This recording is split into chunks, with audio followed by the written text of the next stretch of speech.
আসসালামু আলাইকুম সবাইকে স্বাগত জানাচ্ছি বিডি দর্পণের নিয়মিত আয়োজন আজকের দুনিয়ায় আপনাদের সাথে আছি আমি ফাহাদিয়া মিতু। চলুন জেনে নেওয়া যাক সারা দুনিয়ায় এই পর্যন্ত ঘটে যাওয়া প্রধান খবরগুলো। ফিলিস্তিনি স্বাধীনতাকামী সংগঠন হামাস জানিয়েছে তারা চলতি সপ্তাহে যুদ্ধবিরতি ও বন্দি বিনিময় চুক্তির আওতায় ৬ ইসরায়েলি জিম্মিকে মুক্তি দেবে। এছাড়া নিহত ৪ জিম্মির লাশ ফেরত দেবে ইসরায়েলকে। প্রচারিত এক বক্তব্যে গাজার হামাস নেতা খালিল আল হাইয়া বলেন, শনিবার প্রথম দফা যুদ্ধবিরতির অংশ হিসেবে আমরা ৬ জীবন্ত জিম্মিকে মুক্তি দিতে সম্মত হয়েছে। তিনি জানান, এই ৬ জনের মধ্যে আছে হিসাম আল সায়েদ ও আভেরা মেনজিস্ট্রো। আল হায়া বলেন, তার আগে বৃহস্পতিবার ৪ নিহত জিম্মির লাশ তুলে দেওয়া হবে ইসরায়েলি বাহিনীর হাতে, যাদের মধ্যে আলোচিত বিবাস পরিবারের সদস্যরাও রয়েছে। এদের বিনিময়ে শত্রুরা চুক্তির আওতায় ফিলিস্তিনি বন্দীদের মুক্তি দেবে। এছাড়া আগামী সপ্তাহে আরও কিছু নিহত জিম্মির লাশ তুলে দেওয়া হবে বলে জানিয়েছেন হামাসের এই নেতা। আনাদোলু বার্তা সংস্থা জানিয়েছে, আগামী সপ্তাহের এই মুক্তি প্রক্রিয়া সম্পন্ন হলে হামাসের কাছ থেকে মুক্তি পাওয়া জিম্মির সংখ্যা দাঁড়াবে ২৫ জনে, আর লাশ ফেরত দেওয়া হবে ৮ জনের। বন্দি বিনিময় চুক্তির আওতায় এখন পর্যন্ত ১,১৩৫ জন ফিলিস্তিনিকে মুক্তি দিয়েছে ইসরায়েল। চলতি সপ্তাহে আরও ৫০২ জনের মুক্তি পাওয়ার কথা রয়েছে। পুরো প্রক্রিয়াটিকে হামাস বর্ণনা করে যুদ্ধবিরতি চুক্তির প্রথম ধাপে সফলতা অর্জনে হামাসের প্রচেষ্টা হিসেবে। তিনি বলেন, এটি যুদ্ধবিরতির দ্বিতীয় ধাপে প্রবেশ করার পথও সুগম করবে। জানুয়ারির ১৯ তারিখে গাজা যুদ্ধবিরতি ও বন্দি বিনিময় চুক্তি কার্যকর হয়। এর মধ্য দিয়ে ইসরায়েলিদের যুদ্ধ ও গণহত্যা বন্ধ হয়। এই যুদ্ধে ইসরায়েল হত্যা করেছে ৪৮,০০০-এর বেশি ফিলিস্তিনিকে, পুরো গাজা উপত্যকাকে ধ্বংসস্তূপে পরিণত করেছে। গত নভেম্বরে গাজায় যুদ্ধ অপরাধের দায়ে ইসরায়েলি প্রধানমন্ত্রী বেনিয়ামিন নেতানিয়াহু ও সাবেক প্রতিরক্ষা মন্ত্রী ইয়োভ গালান্তের বিরুদ্ধে গ্রেফতারি পরোয়ানা জারি করেছে আন্তর্জাতিক অপরাধ আদালত। এছাড়া আন্তর্জাতিক বিচার আদালতেও ইসরায়েলের বিরুদ্ধে গণহত্যার অভিযোগে মামলা হয়েছে। সেখানেও বিচারের মুখোমুখি হচ্ছে ইহুদিবাদী দেশটি। গ্রেফতার এড়াতে নেদারল্যান্ডস ছেড়ে পালিয়ে গেছেন ইসরায়েলের সামরিক বাহিনীর ২ সদস্য। ওই ২ সেনা গাজা যুদ্ধে অংশ নিয়েছিলেন এবং গ্রেফতারি পরোয়ানা নিয়ে উদ্বেগের কারণে তারা আমস্টারডাম থেকে পালিয়ে যান। ফিলিস্তিনপন্থী একটি গ্রুপ তাদের শনাক্ত করার পরই তারা আমস্টারডাম থেকে পালিয়ে ইসরায়েলে চলে যান। ইসরায়েলি সম্প্রচার মাধ্যম কানের বরাত দিয়ে আনাদোলু বার্তা সংস্থা জানিয়েছে, ইসরায়েলি সৈন্যদের বিরুদ্ধে গ্রেফতারি পরোয়ানা জারি করার জন্য কাজ করা সংস্থাগুলো তাদের ছবি প্রচার করার পর সৈন্যদের আমস্টারডাম থেকে সরিয়ে নেওয়া হয়। দ্য ইসরায়েলি জেনোসাইড ট্র্যাকার নামে একটি ফিলিস্তিনপন্থী সংগঠন গত সোমবার সোশ্যাল মিডিয়া প্ল্যাটফর্ম এক্সে ইসরায়েলের ওই সৈন্যদের ছবি প্রকাশ করে। সেখানে সংস্থাটি বলেছে, গাজায় গণহত্যায় অংশ নেওয়া ইসরায়েলি সেনাবাহিনীর ৫২তম ব্যাটালিয়নের এই ট্যাঙ্ক কমান্ডার আজ ছুটি কাটাতে আমস্টারডামে এসেছেন। এই সেনা শত শত বেসামরিক নাগরিককে অপহরণ করার সাথে জড়িত ছিলেন এবং তাদের সাথে সেলফিও তুলেছিলেন তিনি। ইসরায়েলের আরেক সংবাদ মাধ্যম চ্যানেল 12 অনুসারে এই ২ সৈন্যের নেদারল্যান্ডে যাবার অনুমতি ছিল। পরে ইসরায়েলি সামরিক বাহিনীর সিদ্ধান্ত নেয় সৈন্যদের ছুটি বাতিল করে ইসরায়েলে ফিরে যেতে হবে। একই সঙ্গে সৈন্যদের তাদের সোশ্যাল মিডিয়া থেকেও গাজা যুদ্ধ সম্পর্কিত সমস্ত ফুটেজ মুছে ফেলতে বলেছে সেনাবাহিনী। মূলত গাজায় যুদ্ধ অপরাধের অভিযোগের বিচারের ভয়ে ইসরায়েলি সেনাবাহিনী তাদের সৈন্যদের বিদেশ ভ্রমণ থেকে সতর্ক করেছে বলে জানা গেছে। ইসরায়েলি মিডিয়া গত জানুয়ারিতে জানিয়েছে, গাজায় যুদ্ধ অপরাধের অভিযোগে অভিযুক্ত একজন সৈনিক ব্রাজিল থেকে পালিয়ে গেছেন, কারণ ব্রাজিলিয়ান কর্তৃপক্ষ তার কাজের বিষয়ে তদন্তের জন্য চাপ দিয়েছিল। ইউক্রেন যুদ্ধ বন্ধে সৌদি আরবের রাজধানী রিয়াদে বৈঠক করেছে যুক্তরাষ্ট্র ও রাশিয়া। তাদের যুক্ত করা হয়নি কিয়েভকে। ঠিক একই সময় তুরস্ক সফরে গেছেন ইউক্রেনের প্রেসিডেন্ট ভলোদিমির জেলেনস্কি। সেখানে দেশটির প্রেসিডেন্ট রিসেপ তাইয়েপ এরদোয়ানের সঙ্গে সাক্ষাৎ করেছেন তিনি। ২০২২ সালে ইউক্রেন যুদ্ধ শুরুর পর এই নিয়ে তৃতীয়বারের মতো তুরস্ক সফরে গেলেন জেলেনস্কি। এরদোয়ানের সঙ্গে সাক্ষাৎ শেষে স্থানীয় সময় মঙ্গলবার বিকেলে যৌথ সংবাদ সম্মেলনে যোগ দেন ২ নেতা। এরদোয়ান সেখানে বলেন, গত ৩ বছর আমরা সক্রিয় কূটনীতি চালিয়েছি, যে কারণে যুক্তরাষ্ট্র, রাশিয়া ও ইউক্রেনের মধ্যে শান্তি আলোচনার জন্য তুরস্কই আদর্শ ভেন্যু হতে পারে। এ সময় ইউক্রেনের ভৌগোলিক অখণ্ডতা ও সার্বভৌমত্বের প্রতি তুরস্কের সমর্থনের কথা উল্লেখ করেন প্রেসিডেন্ট এরদোয়ান। এদিন ইউক্রেন দূতাবাসের উদ্বোধনী অনুষ্ঠানে স্ত্রী ওলেনা জেলেনস্কিকে সঙ্গে নিয়ে যোগ দেন ইউক্রেনের প্রেসিডেন্ট। সোমবার সংযুক্ত আরব আমিরাত থেকে তুরস্কে পৌঁছান জেলেনস্কি। বার্তা আদান প্রদানের অ্যাপ টেলিগ্রামে তিনি জানান, এরদোয়ানের সঙ্গে আলোচনায় বন্দি বিনিময় সহ অন্যান্য বিষয়ে কথা বলবেন তিনি।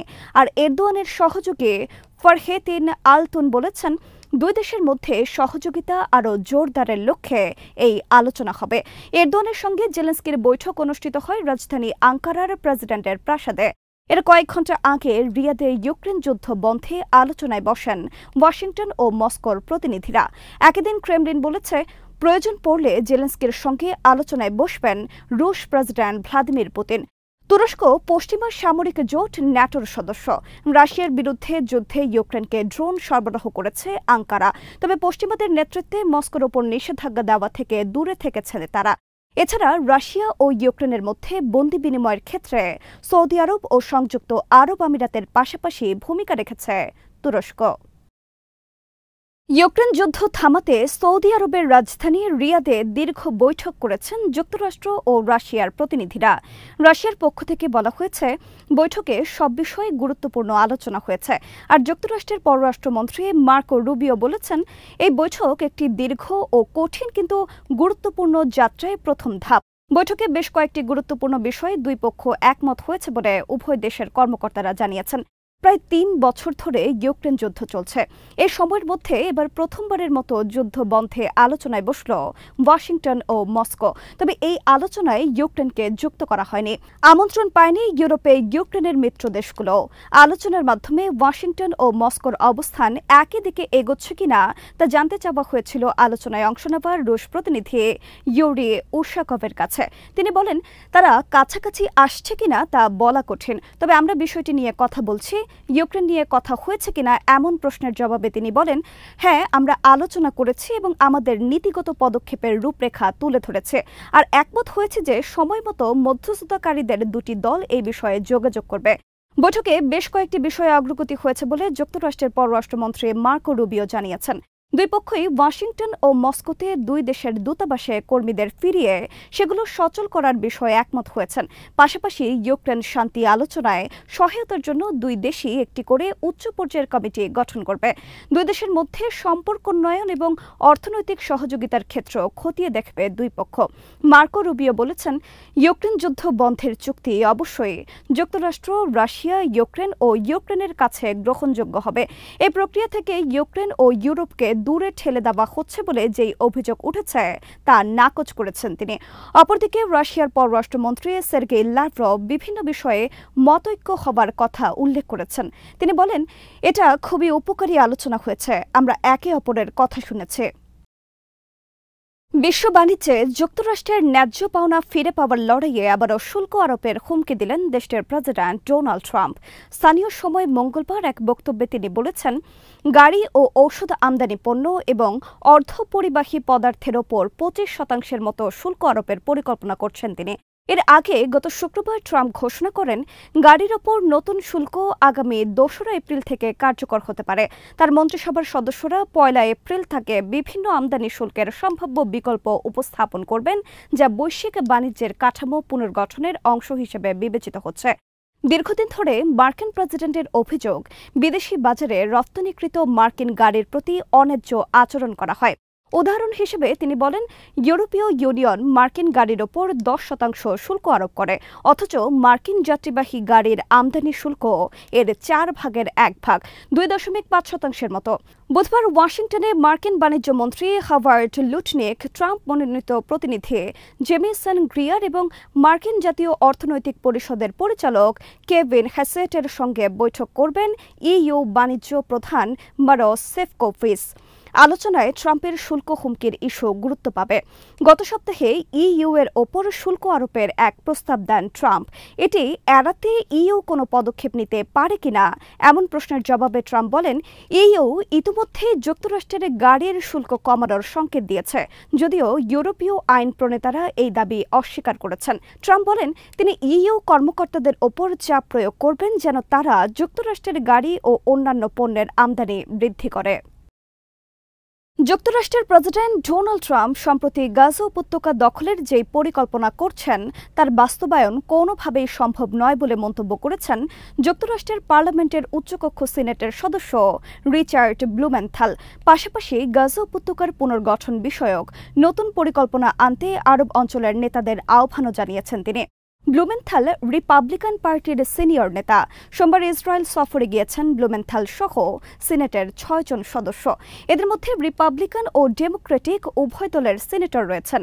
ইসরায়েলে পৌঁছানোর পর তেল আবিবে আয়োজিত এক সংবাদ সম্মেলনে ট্রাম্পের গাজা দখল করার পরিকল্পনার কঠোর সমালোচনা করে ব্লুমেনথাল বলেন, আমি কোনো রাখঢাক না রেখে একদম সোজাসুজি বলছি, ট্রাম্পের গাজা দখলের পরিকল্পনা কোনো পরিকল্পনাই নয়, এটি পুরোপুরি একটি অপরিকল্পনা এবং যদি এর বাস্তবায়নের চেষ্টা করা হয় তাহলে গোটা মধ্যপ্রাচ্য বড় ধরনের বিপর্যয়ের মুখে পড়বে। আজ গাজা দখলের জন্য সেনা পাঠানোর যেই ঘোষণা তিনি দিয়েছেন সেই সেনাবাহিনী চলে জনগণের করের টাকায়। করদাতাদের অর্থে এমন একটি পরিকল্পনা বাস্তবায়নের চেষ্টা করা তার জন্য অসম্ভব হবে। আরব অঞ্চলের নেতাদের গাজা পুনর্গঠন সংক্রান্ত একটি পরিকল্পনা হাজির করার আহ্বান জানিয়ে ব্লুমেনথাল আরও বলেন, আমি জর্ডানের বাদশাহ আবদুল্লাহর সঙ্গে বৈঠক করেছি। তিনি আমাকে বলেছেন আরব অঞ্চলের নেতারা প্রেসিডেন্ট ট্রাম্পের কাছে শিগগিরই এমন একটি পাল্টা পরিকল্পনা হাজির করবেন যা মধ্যপ্রাচ্যের সংকট নিরসনে বাস্তবসম্মত হবে এবং ফিলিস্তিনিদের স্বাধীনতার অধিকারকে সমুন্নত রাখবে। আজ এখানেই শেষ করছি। সবাই ভালো থাকুন, সুস্থ থাকুন আর দেখতে থাকুন বিডি দর্পণ। চ্যানেলটি ভালো লাগলে সাবস্ক্রাইব করুন, সংযুক্ত থাকুন আমাদের ফেসবুক পেজে। আল্লাহ হাফেজ।